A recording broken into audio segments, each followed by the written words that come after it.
Good morning, everybody. Wow, what an awesome chapter. It's a long chapter.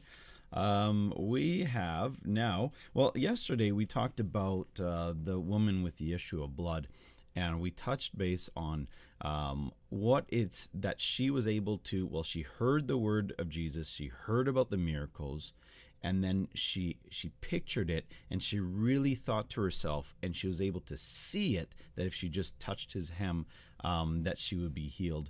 Now, going further on, it continues here as we see story after story. You have about, I think, 7 stories that take place here in Mark 6. And this is also a common denominator throughout it as to what people see. And this comes down to the hope.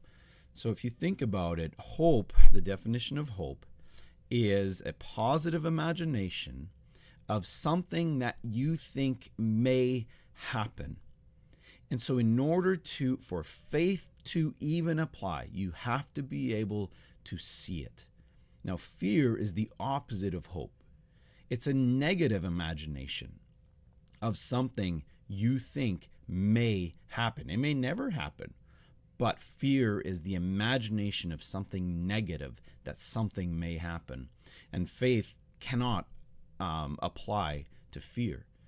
But what you do need is hope. And we see that in Hebrews, where it talks about faith is the substance of things hoped for. It needs to derive from hope, just like orange juice is a substance of oranges. It derives from oranges. Orange juice does not derive from apples. It's not a substance of apples. It is not, and so it is a substance. Orange juice is a substance of oranges. Faith is a substance of things hoped for. And so we need to be able to picture it. You need to imagine. And, this is a crucial thing for miracles. Now, there's also miracles that take place where you can go see an evangelist that has the gift of healing, and miracles can take place instantly. But as you grow in your faith, the better way to pursue, to see miracles take place, is that you imagine, you meditate on it, you hear from the word, the story first, and then you imagine it, you picture it, it goes into your heart, and then you can see the miracle take place in your heart. Then faith can apply to it, and so then it came from the power of Jesus through the belief of your heart.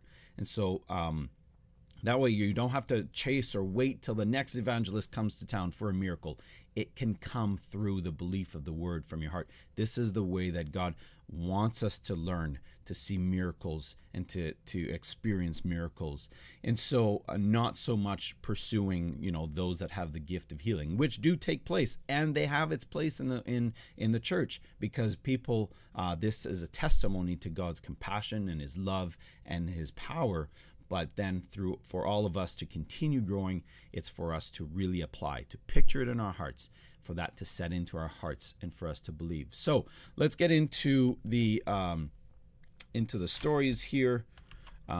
This very first story here is when Jesus is rejected in Nazareth.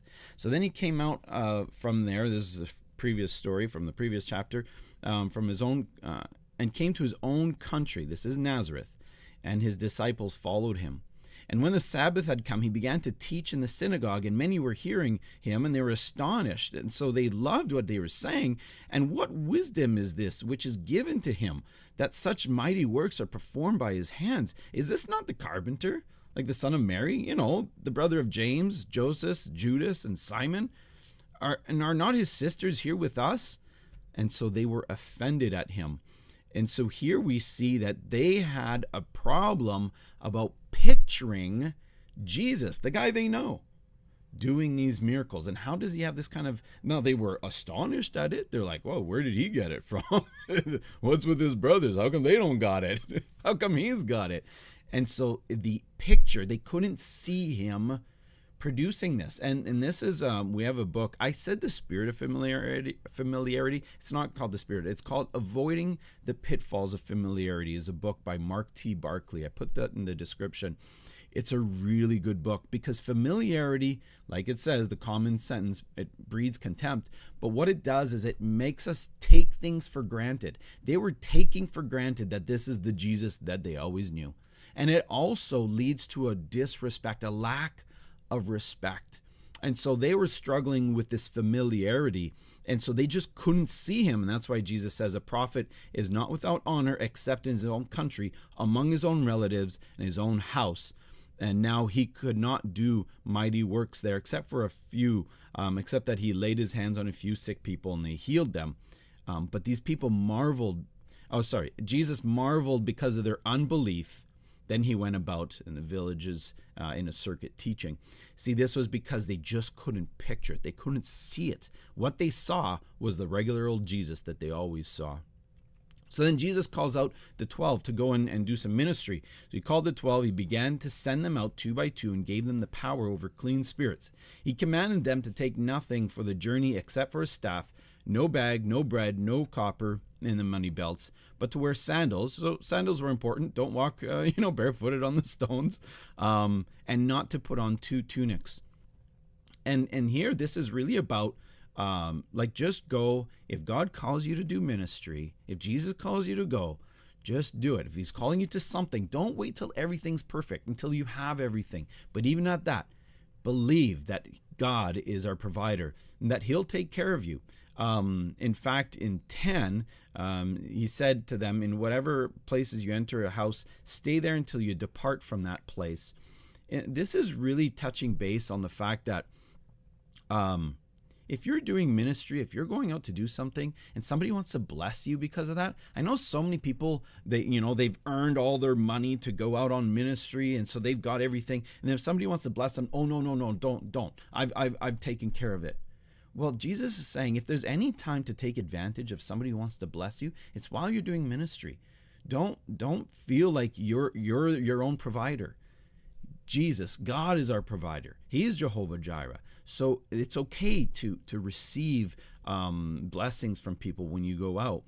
In fact, I think, where did I see this? Was it verse 9? Yeah, verse 9. He made a really good comment, especially, no, not 9. Where was it? Where in Matthew 10:10, in the same kind of story, Jesus says, for the workman is worthy of his meat. So this is just saying, if you go out and do that work, don't worry. God sees that you are worthy of that work, and people will see it. He'll put it on people's hearts to bless you. And whoever does not receive you nor hear you, when you depart from there, shake off the dust. Just shake it off.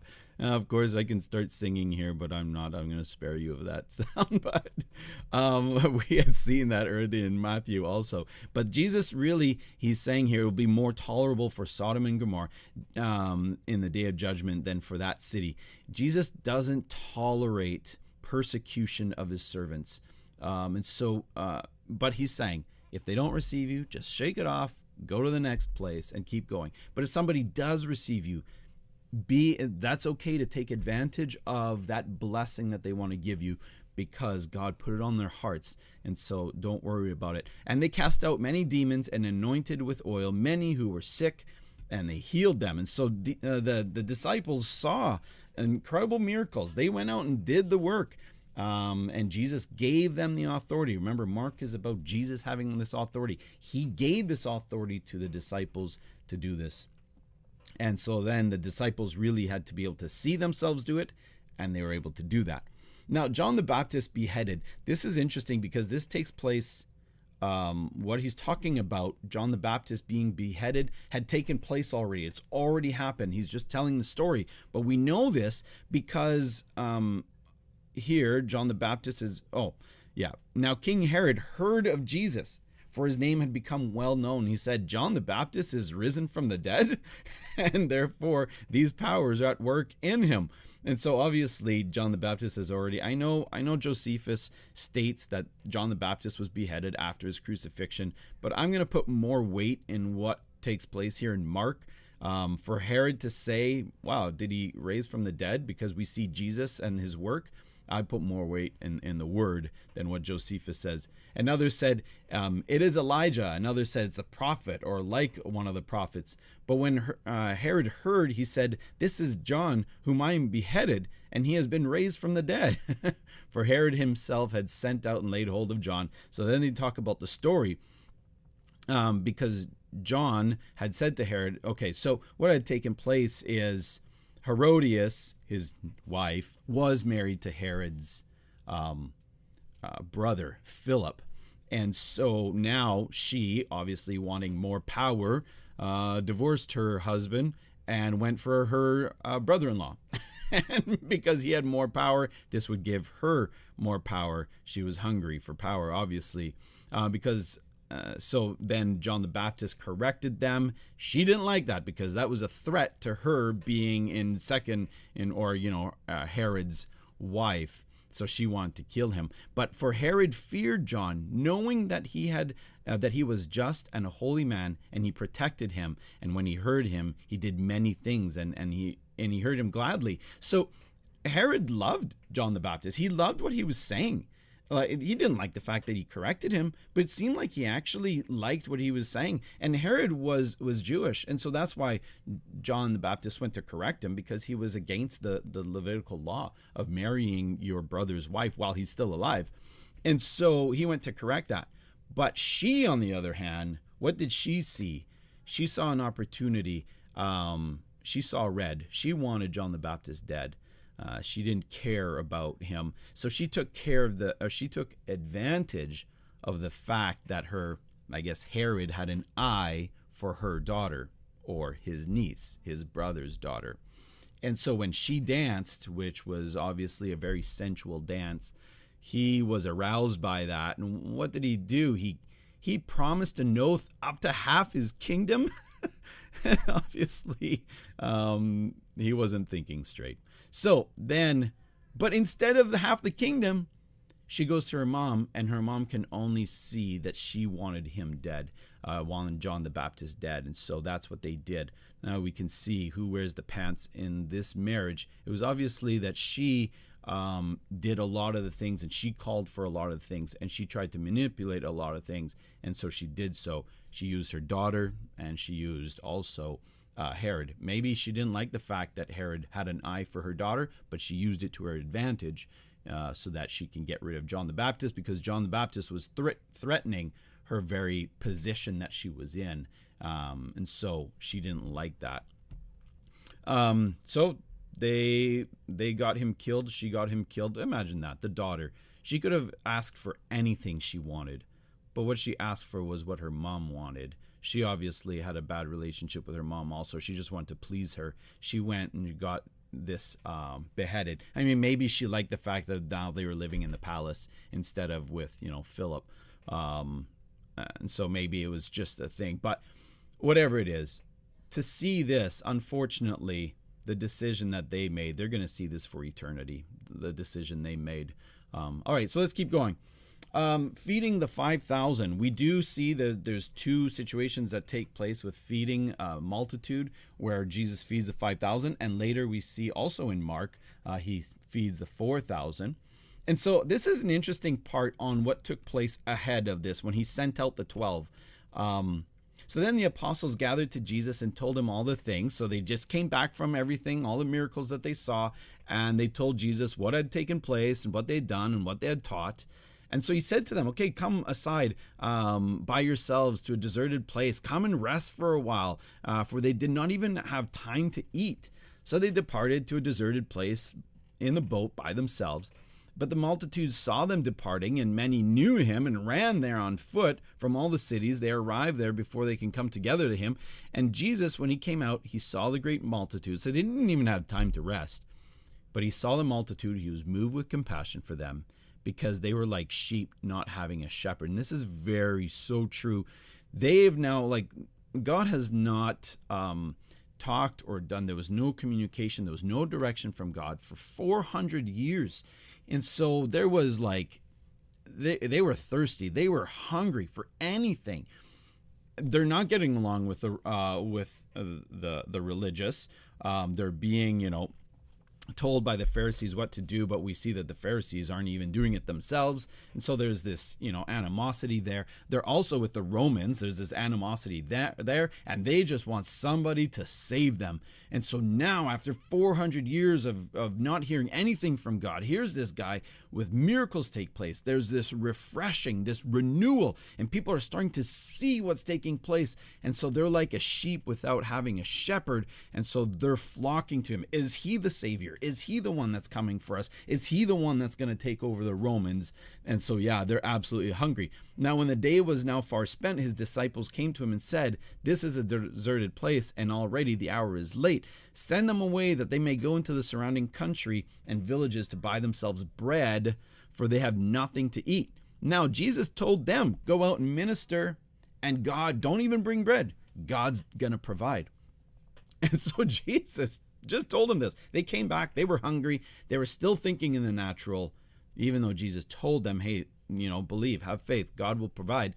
And so now he answered them and said, you give them something to eat. And they said to him, well, man, should we go and buy 200 denarii worth of bread? This is 200 days' wages worth of bread, which is a lot of bread. So imagine spending 200 days worth of your salary towards bread and give them something to eat. Now, notice the disciples didn't argue and say, we don't got that kind of money.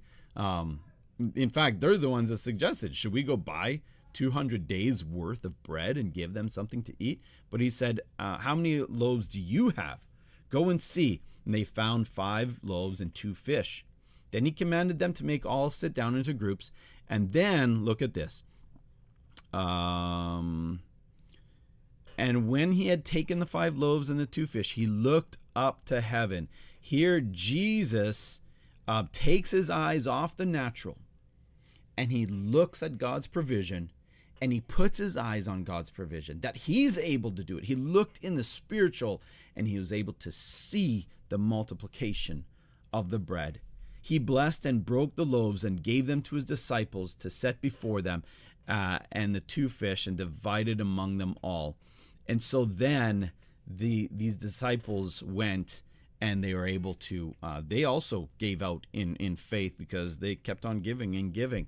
And they were all, this is awesome, they all ate and were filled, and they took up 12 baskets full of fragments and of the fish. So here we see that God is a God of more than enough. But it's not in the natural, it's in the spiritual, that God has the ability. Now he takes the natural and he uses the natural, and he multiplies. But this is where we get the name El Shaddai, which means all sufficient one. Translates often as that, or that's why people say El Shaddai, the God of more than enough. God was able to not only make them all filled, but also had 12 extra baskets. And now they who had eaten the loaves were about 5,000 men. So this is like, obviously there's the men, and then it didn't mention the women and the kids. And they didn't only have one kid back in those days. They had many kids. So we can anticipate somewhere between 15 to 25,000 people. Well, 200 days worth of bread of salary. This is a lot of bread. And so Jesus was able to do that. Now the next story, immediately he made his disciples get into a boat and go before him to the other side, to Bethsaida, while he sent the multitude away. Now look at this. Immediately he made his disciples get into the boat. So he implored them to get into the boat. Why did he have to implore them? Well, there's a storm coming, and these guys were fishermen, and they know what storms look like when they're about to come. And so they probably are looking at the natural and being like, meh, I don't think so, Jesus. Look at what's coming. But he told them, you know what? He implored them. He got them to go. And look, the disciples did obey, and they did go across. And look at what he says. Jesus said to them, go to the other side. So this was his command. And when he had sent them away, he departed to the mountain to pray. And when evening came, the boat was in the middle of the sea, and he was alone on the land. Then he saw them straining at rowing, for the wind was against them. Now about the fourth watch of the night, he came to them, walking on the sea, and would have passed by them. Jesus knew what he commanded them. He told them to go to the other side. These disciples could have applied their faith to just go to the other side, but they saw now in the natural that they're struggling. And Jesus was going to walk by them, but he didn't. Because here, when they saw him walking on the sea, they supposed it was a ghost and cried out, for they all saw him and were troubled. But immediately he talked with them and said to them, "Be of good cheer. Do not be afraid." Now, Andrew Wommack makes a really good comment about this section here. So this is about what do you see? What do you picture? Do you see with the natural eyes or do you see with your spiritual eyes? They saw Jesus walking on the water, but this wasn't natural. So therefore, they had to come up with an explanation that would fit into their beliefs. And so they're trying to cram something. What is this possibility? And in their beliefs, wasn't Jesus walking on water? In their beliefs was Jesus providing food, but they had never even heard a word. They'd never read the New Testament yet. They didn't know that Jesus could walk on water. And so they decided that they were seeing a spirit and not a real person. They had to fit their beliefs according to what they were seeing. They just couldn't believe that Jesus could walk on the water. That wasn't consistent with what they had seen that very day. And so now this was a whole new thing. And so many times we're trying to fit our beliefs into our experiences, into the natural, what we're seeing. But we've got so many stories now in the New Testament of what is possible through Jesus, through his power. And so that seed is what we should be picturing, what we should be meditating on. They had just never seen this. And so they had to try to fit something. And so being a ghost was the most, the thing that kind of fit their beliefs the most.